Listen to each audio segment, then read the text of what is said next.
نماز عیدین کھلے میدان میں پڑھنا یعنی یہ افضل ہے، اور پھر پہلے عید کی نماز ہوگی پھر خطبہ ہوگا، ٹھیک ہے، اور صحابہ کا بھی یہی طریقہ رہا ہے۔ عید کی نماز کے لیے نہ اذان ہے نہ اقامت ہے، یہ یاد رکھنے کی بات ہے۔ آپ کے دور میں بھی کوئی اذان اقامت نہیں کی جاتی تھی، ڈائریکٹ نماز شروع، اسی لیے آپ دیکھیں کہ ایک دم اللہ اکبر کی آواز آتی ہے اور پھر تکبیرات بار بار جو کرتے ہیں۔ امام کے سترے کا خیال کرنا ضروری ہے، کیونکہ آپ صلی اللہ علیہ وسلم کھلے میدان میں نماز پڑھتے تھے تو سترہ رکھتے تھے۔ اور عید کی نماز جو ہے وہ صرف 2 رکعت ہے، پہلی رکعت میں قرات سے پہلے 7 اور دوسری میں 5 تکبیرات، تکبیرات کے درمیان سکتہ یعنی تھوڑی سی خاموشی، یعنی اللہ اکبر اللہ اکبر اللہ اکبر نہیں کرنا چاہیے، بلکہ اللہ اکبر اللہ اکبر اللہ اکبر رک رک کے پڑھنی چاہیے، اور ان کے درمیان کوئی مخصوص ذکر نہیں ہے۔ تکبیرات کے درمیان اللہ کی حمد و ثنا ہے، ہر 2 تکبیروں کے درمیان اللہ کی حمد و ثنا ہے، مطلب دل میں جیسے سبحان اللہ یا کچھ اس طرح۔ ہر تکبیر کے ساتھ ہاتھ اٹھانا اور باندھنا، یعنی جب اللہ اکبر کہیں گے تو ہاتھ باندھیں گے بھی۔ اچھا، پچھلی دفعہ مجھے کسی نے سوال کیا تھا کہ بعض لوگ جب نماز کے لیے کھڑے ہوتے رفع یدین کے بعد ہاتھ سینے میں باندھتے ہیں اور بعد چھوڑ دیتے ہیں، دونوں طرح ہی جائز ہے۔ جو سینے میں باندھتے ہیں اس میں تحقیق کی ہے میں نے، تو وہ سینے پہ جو باندھتے ہیں اس میں یہ ہے کہ وہ اس بات کو دلیل کے طور پہ لیتے ہیں کہ حتیٰ یعنی ہر عضو اپنی اصل جگہ پر آ جائے، تو نیچے جانے سے پہلے ہاتھ سینے پر تھے تو اٹھ کر بھی اپنی جگہ آ جائے سے مراد وہ کیا لیتے ہیں کہ پھر سینے پر ہی آ جائے، اور بعض اس کو سیدھا ہی چھوڑ دیتے ہیں اور وہ سیدھا رکھ کر اپنی جگہ پر سمجھتے ہیں کہ آ گئی۔ تکبیرات کے ساتھ رفع یدین کرنا ہوگا، اور پھر نماز کی طرح دائیں ہاتھ بائیں ہاتھ کے اوپر سینے پر۔ تکبیرات کی گنتی میں شک ہونے پر کم کو بنیاد بنانا، یعنی بعض کا تو کئی ساری ہوتی ہے نا تو بھول بھی جاتی ہیں، تو امام کو اگر شک ہو 5 پڑھی ہیں کہ 4 پڑھی ہیں تو اس میں 4 کو یقینی بنا کے ایک اور پڑھ لی جائے۔ عید کی نماز میں قرات، نبی صلی اللہ علیہ وسلم سبح اسم ربک الاعلی اور اللہ تعالیٰ کا حدیث الغاشیہ پڑھتے، بعض اوقات عید اور جمعہ اکٹھا ہو جاتا تو بھی اس میں آپ یہی صورتیں پڑھا کرتے تھے۔ اسی طرح 2 اور صورتیں اقتربت الساعہ اور قاف والقرآن المجید بھی ملتی ہے کہ آپ پڑھا کرتے تھے۔ عید سے پہلے اور بعد میں کوئی نماز نہیں، اس دن آپ اشراق اور چاشت وغیرہ نہیں پڑھیں گے، صرف عید کی نماز ہی کافی ہے، عید منائیں۔ نماز کے بعد خطبہ ہوگا، خطبہ نہ سننے کی رخصت ہے۔ یہ بات یہاں بتانی اس لیے ضروری ہے کہ بعض لوگ جب اٹھ جاتے ہیں نا تو جو بیٹھے ہوتے سنتے وہ کہتے ہیں کتنے خراب لوگ ہیں، یہ خطبہ بھی نہیں سنا اور نکل گئے ہیں، تو یہ نہیں سوچنا چاہیے کسی کے بارے میں، کیونکہ خطبہ سننا فرض نہیں ہے۔ عبداللہ بن صاحب رضی اللہ عنہ سے روایت، انہوں نے فرمایا میں رسول اللہ صلی اللہ علیہ وسلم کے ہمراہ نماز عید میں شریک ہوا، آپ نے ہمیں عید کی نماز پڑھائی، پھر فرمایا ہم نے نماز پڑھ لی ہے، اب جو شخص خطبہ سننے کے لیے بیٹھنا چاہے بیٹھ جائے اور جو جانا چاہے وہ چلا جائے، رخصت ہے، سہولت ہے۔ کیونکہ آپ دیکھیے کراؤڈ ہی اتنا زیادہ ہوتا ہے کہ اگر کچھ لوگ پہلے نہ نکلے تو سب کا ایک دم عید ختم ہونے کے بعد اکٹھے نکلنا بھی کافی رش پیدا کر دیتا ہے، شاید اس میں یہی حکمت ہو یا جو بھی اللہ جانتا ہے۔ عیدین سے متعلق کچھ اور احکامات۔ عید کی نماز کا وقت سورج طلوع ہونے کے بعد سے لے کر زوال کے وقت تک ہے، جلدی بھی پڑھی جا سکتی ہے، ٹھہر کے، جو اشراق چاشت وغیرہ کا ٹائم ہے وہی ٹائم ہے اس کا، کیونکہ دن کی نماز ہے۔ جب سورج ایک نیزے کے برابر بلند ہو جائے، اور یہ چھوٹی عید کی بات ہے فطر کی، اور اضحیٰ کی نماز اول وقت سے اس کو مؤخر نہ کیا جائے، جتنا ارلی ہو تاکہ لوگ قربانی جلدی کر سکیں، بہت لیٹ نہ کریں، اور چونکہ اس وقت کھایا بھی نہیں ہوتا تو دل تو یہی چاہتا ہے کہ جلدی سے جلدی نماز ہو جائے۔ عید الفطر کی نماز کا وقت دیر سے کیوں؟ تاکہ لوگ صدقہ فطر ادا کر سکیں، اس میں سہولت ہے، ٹھیک ہے۔ عیدگاہ میں صدقہ کرنا، نبی صلی اللہ علیہ وسلم اس کی ترغیب دیتے تو خواتین اپنے زیورات وغیرہ صدقہ کرتی تھیں، اور پھر عید کی مبارک دینا، اور صحابہ جب ایک دوسرے کو ملتے تو کہتے تھے تقبل اللہ منا ومنک یا منکم، دونوں طرح سے ٹھیک ہے۔ واپسی پر کسی اور راستے سے آنا، یعنی جانا ایک راستے سے، واپس دوسرے راستے پہ آنا۔ عید کے بعد گھر آ کر 2 رکعت پڑھنا، عید کی نماز سے پہلے کوئی نماز نہیں پڑھتے تھے، اپنے گھر واپس آتے تو 2 رکعت نماز پڑھ لیتے تھے، ٹھیک ہے۔ عیدگاہ میں کوئی ایسی نماز نہیں، نہ پہلے نہ بعد میں۔ جمعہ اور عید کا دن اکٹھا ہونے پر، یعنی دونوں دن اگر اکٹھے ہو جائے تو اس دن جمعہ اگر نہ کوئی پڑھنا چاہے تو نہیں بھی پڑھ سکتا۔ عید کے دن روزہ نہیں رکھا جاتا۔ الفطر، عید الفطر خوشی اور مسرت کا دن ہے، اس دن روزہ رکھنا منع ہے، کیونکہ فطر کا کیا مطلب؟ افطار کرنا۔ یہ دن کھانے پینے اور اللہ کی بڑائی بیان کرنے کا دن ہے۔ خوشی کے اظہار کے لیے چاند رات سے ہی مساجد، بازاروں، راستوں اور گھروں میں تکبیرات بلند کرنی چاہیے، یعنی پہلا کام کیا ہے؟ تکبیر بلند کرنا۔ الله أكبر الله أكبر الله أكبر لا إله إلا الله الله أكبر الله أكبر ولله الحمد الله أكبر الله أكبر الله أكبر لا إله إلا الله الله أكبر الله أكبر ولله الحمد. آپ خود گھر میں پڑھیے، اوروں کو پڑھوائیے. اگر پڑھوانا مشکل ہو تو آپ تکبیرات کی CD لگا دیجئے تاکہ گھر میں تکبیر بلند ہوتی رہے. اسی طرح دوسرے لوگوں کو بھی خاص طور پر بتائیے تاکہ اس سنت کو زندہ کیا جا سکے. دوسری چیز جو کرنے کی ہے وہ صدقہ فطر ہے، جس کو ہم فطرانہ بولتے ہیں. یہ ہر مسلمان پر فرض ہے، خواہ اس نے رمضان کے روزے رکھے ہوں یا نہ رکھے ہوں، سب کے لیے ہے. نماز عید سے پہلے پیدا ہونے والے بچے، گھر کے ملازمین اور گھر آئے ہوئے مہمان کا صدقہ فطر بھی دینا ہوگا.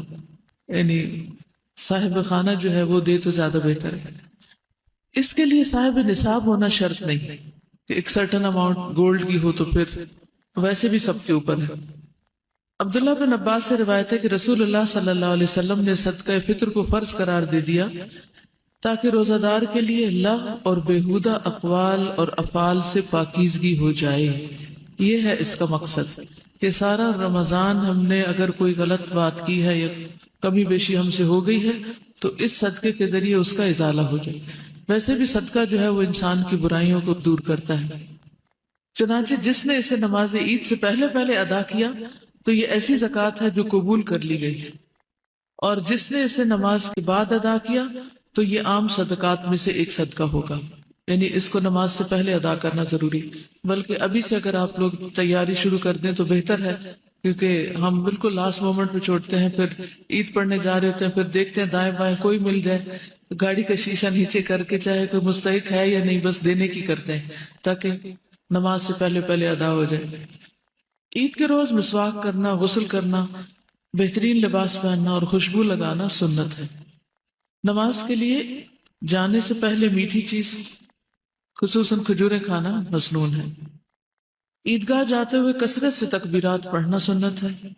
عید کی 2 رکعتوں سے پہلے اور بعد میں کوئی نفل نماز نہیں، یعنی جب آپ عیدگاہ جائیں گے تو نفل نہیں پڑھیں گے.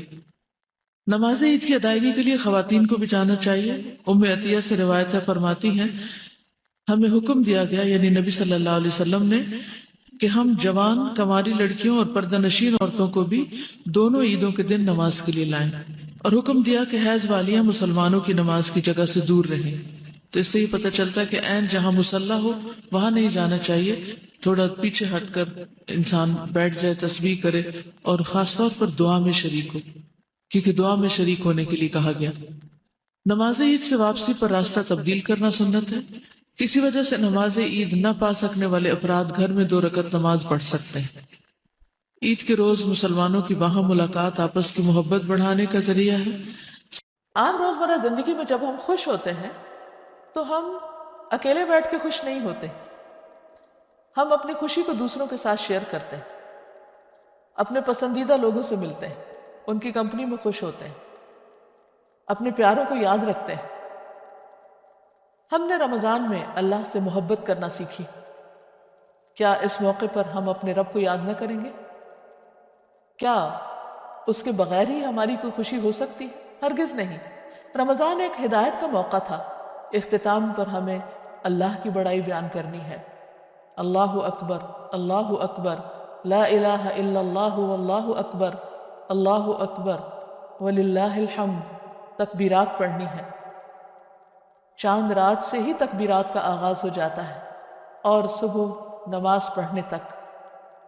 مومن اپنی خوشی کا آغاز، خوشی کے دن کی ابتدا اللہ سبحانہ وتعالیٰ کے حضور سجدہ کرنے کے ساتھ کرتا ہے. گویا عید کی نماز ادا کرنا وہ اپنے لیے لازم سمجھتا ہے. اور پھر یہاں یہ بات بھی یاد رہے کہ اگرچہ رمضان کا اختتام ہو رہا ہے، ایک نئی صبح طلوع ہو رہی ہے جو خوشیوں کی صبح ہے، نیا آغاز. نئی منصوبہ بندی، ایک بہتر انسان ہونے کا عہد، اور اس کے ساتھ ساتھ وہ اللہ کی بڑائی بیان کرتا رہتا ہے۔ عام طور پر یہ ہوتا ہے کہ جب انسان کوئی اچھا کام کر لیتا ہے تو اس کے نفس کے اندر کچھ غرور بھی آنے لگتا ہے کہ میں بہت بہتر ہو گیا ہوں۔ ٹھیک ہے، روزے رکھ کر، قرآن پڑھ کر، نمازیں پڑھ کر انسان واقعی بہتر ہوتا ہے، اس کا تزکیہ بھی ہوتا ہے، لیکن نبی صلی اللہ علیہ وسلم نے اس بات کو مینشن کرنے سے منع کیا ہے۔ آپ نے اس سے روکا ہے کہ کوئی شخص اس بات کا تذکرہ کرے کہ میں نے پورے روزے رکھے یا میں نے ساری نمازیں پڑھی۔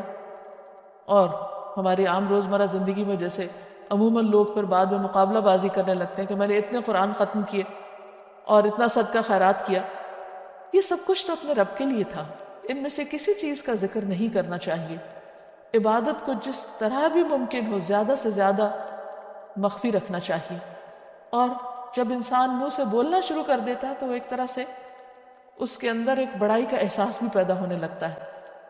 اس احساس کو ختم کرنے کے لیے بار بار تکبیرات دہرائی جاتی ہیں، اللہ اکبر کبیرہ والحمد للہ کثیرہ وسبحان اللہ بکرۃ واصیلا، اللہ بڑا ہے، بہت ہی بڑا، والحمد للہ کثیرہ، اور بہت کثرت کے ساتھ اللہ کی تعریف جس نے ان سب نیکیوں کی توفیق دی، اور وسبحان اللہ بکرۃ واصیلا، اللہ کی پاکیزگی بیان کرتے ہیں صبح بھی اور شام بھی۔ عید کی خوشیوں میں اللہ کو یاد کرتے کرتے، اللہ کی بڑائی بیان کرتے ہوئے، تکبیرات بلند کرتے ہوئے ہمیں اللہ کے بندوں کو نہیں بھولنا۔ نماز عید پر جانے سے پہلے ہمیں صدقہ فطر بھی ادا کرنا ہے۔ صدقہ فطر کیا ہے؟ نبی صلی اللہ علیہ وسلم نے اس کے بارے میں فرمایا، یہ روزہ دار کے لیے پاکیزگی کا ذریعہ ہے، یعنی روزے کی حالت میں اگر اس سے کوئی کوتاہی ہو گئی ہے، کوئی کمی بیشی ہو گئی ہے، کوئی بھول چوک ہو گئی ہے، کہیں کوئی ایسی بات وہ کہہ بیٹھا ہے جو نہیں کہنی چاہیے، تو یہ ان تمام چیزوں کو درست کرنے والی ہے۔ اور دوسری طرف طعمۃ للمساکین، مسکینوں کا کھانا ہے۔ عید کی خوشیاں اسی وقت خوشیاں ہو سکتی ہیں جب سارے معاشرے کے اندر خوشیاں ہوں، جب ہر ایک کو کھانے کے لیے کچھ میسر ہو، کیونکہ عید صرف ان لوگوں کی نہیں جن کے پاس کھانے کو کچھ ہے۔ ہمارے دین نے ہمیں اس بات کا پابند کیا ہے کہ ہم ان کا بھی خیال رکھیں کہ جن کے پاس کھانے کو نہیں ہے ان کی بھی ضروریات پوری کریں۔ اسی لیے اس بات کو لازم کر دیا گیا کہ صدقہ فطر نماز عید سے پہلے ادا کیا جائے، کیونکہ اگر بعد میں ادا کیا گیا تو وہ ادا نہیں ہوگا، وہ عام صدقہ شمار ہوگا۔ پھر اسی طرح عید کے دن صاف ستھرا لباس پہننا، غسل کرنا، خوشبو لگانا، اچھے کپڑے پہننا، اللہ تعالیٰ کی نعمتوں کا اعتراف کرنا اور ان کا اظہار کرنا، یہ بھی پسندیدہ چیز ہے، نبی صلی اللہ علیہ وسلم کی سنت سے بھی ثابت ہے۔ پھر اسی طرح عیدگاہ جانے سے پہلے میٹھا کھانا بھی مسنون ہے، اور اس میں خاص طور پر کھجوریں کھانا جو نبی صلی اللہ علیہ وسلم کا طریقہ تھا۔ ویسے کوئی بھی میٹھا آپ کھا سکتے ہیں۔ پھر عیدگاہ جاتے ہوئے راستے میں بھی تکبیرات پڑھنی چاہیے، اور اگر ہو سکے تو پیدل جانا چاہیے، یا یہ کہ گاڑی کہیں دور پارک کر کے انسان کچھ حصہ ضرور عیدگاہ کی طرف قدم اٹھاتے ہوئے چلے، کیونکہ یہ بھی ایک مسنون عمل ہے۔ پھر اسی طرح جب عید کی نماز پڑھے تو خطبہ غور سے سنے، اللہ کی بڑائی بیان کرے اور پورے خشوع و خضوع کے ساتھ نماز عید ادا کرے، اور اس کے بعد لوگوں سے میل ملاقات کا سلسلہ جاری رہے۔ گھر واپس آنا چاہے تو راستہ بدل کر آئے، یہ بھی ایک مسنون طریقہ ہے۔ پھر مومن کی خوشی اکیلے نہیں ہوتی، مومن اوروں کا بھی خیال رکھتا ہے۔ عموماً یہ بات تو دیکھی گئی ہے کہ لوگ اپنے رشتہ داروں سے میل ملاقات کرتے ہیں، کسی کو وزٹ کرنے کے لیے جاتے ہیں، کوئی وزٹر ان کے پاس آتا ہے، کچھ ٹیلی فون پر اور ای میلز اور ٹیکسٹ کے ذریعے عید کے پیغامات ایک دوسرے سے ایکسچینج کیے جا رہے ہوتے ہیں۔ لیکن ایسے میں محروم طبقات کو بھی قطعاً نہ بھولیے، سوچئے ان بیماروں کے بارے میں جو ہسپتالوں میں پڑے ہوئے ہیں اور آج عید کی خوشیوں میں شریک نہیں ہو سکتے، ہو سکے تو ان کو وزٹ کیجیے۔ اسی طرح کچھ لوگ قید کی حالت میں ہو سکتے ہیں، جیلوں میں ہو سکتے ہیں، ان کے بارے میں بھی سوچئے۔ دیگر تکلیف میں مبتلا لوگوں کے بارے میں بھی سوچئے۔ کیونکہ مومن ہر حال میں اپنے رب کی اطاعت کرتا ہے اور اس کی مخلوق پر مہربان ہوتا ہے، کیونکہ مومن کی خوشی صرف جسمانی خوشی نہیں ہوتی، وہ صرف کھانا پینا اور کھیل کود میں ہی حصہ نہیں لیتا، بلکہ اس کی خوشی روحانی خوشی ہوتی ہے۔ اسی لیے وہ ذکر اور نماز کے ساتھ دن کا آغاز کرتا ہے، پھر ظہر کی نماز کی ادائیگی کو بھی بھولتا نہیں، اور پھر نمازوں کے وقفوں کے بیچ میں انسانوں کے حقوق کو بھی فراموش نہیں کرتا۔ وہ صرف اپنے لیے خوشیاں سمیٹنے والا نہیں ہوتا، بلکہ وہ خوشیوں کو بانٹنے والا ہوتا ہے۔ وہ اس سے بھی ملتا ہے جو اس سے نہیں ملتا، جو اس سے قطع تعلق ہی کرتا ہے وہ خود آگے بڑھ کر اس کو سلام کرتا ہے، اور یوں ہر طرف سلام سلام اور رحمتوں کے پیغام اور خوشیوں کے پیغام پوری فضا کو خوبصورت بنا دیتے ہیں، روشن کر دیتے ہیں، اور انسان اپنے غموں کو بھول جاتا ہے۔ ایک اور بات جس کا تذکرہ کرنا چاہوں گی وہ یہ ہے کہ انسان عید کی خوشی میں محو ہو کر اپنے کل کو نہ بھولے۔ اسے کل کیا کرنا ہے، آئندہ مہینے میں کیا کرنا ہے، آئندہ سال میں کیا کرنا ہے، اس کے لیے بھی تیاری شروع کر دے ڈے 1 سے ہی، کیونکہ انسان کا نفس ایسا ہے کہ اگر تھوڑی سی بھی ڈھیل دے دی جائے اس کو تو وہ بہت دور چلا جاتا ہے، پھر اس کو پکڑنا اور اس کو کنٹرول کرنا بہت مشکل ہو جاتا ہے۔ ناظرین، مجھے امید ہے کہ آپ ایک نئی ایمانی قوت کے ساتھ، نئے عملی حوصلے کے ساتھ زندگی کی جد و جہد میں داخل ہوں گے، کہ ہم سب کے سینے نور خدا سے روشن ہوں، مسجدیں اللہ کے ذکر سے آباد ہوں، گھروں میں تقویٰ ہو، اور جنت کی تیاری جاری رہے جہاں ہمیشہ ہمیشہ کی خوشیاں ہیں۔ اللہ تعالیٰ آپ سب کو خوش رکھے۔ عید مبارک۔ وآخر دعوانا ان الحمد للہ رب العالمین۔ سبحانک اللہم وبحمدک، اشہد ان لا الہ الا انت، استغفرک واتوب الیک۔ والسلام علیکم ورحمۃ اللہ وبرکاتہ۔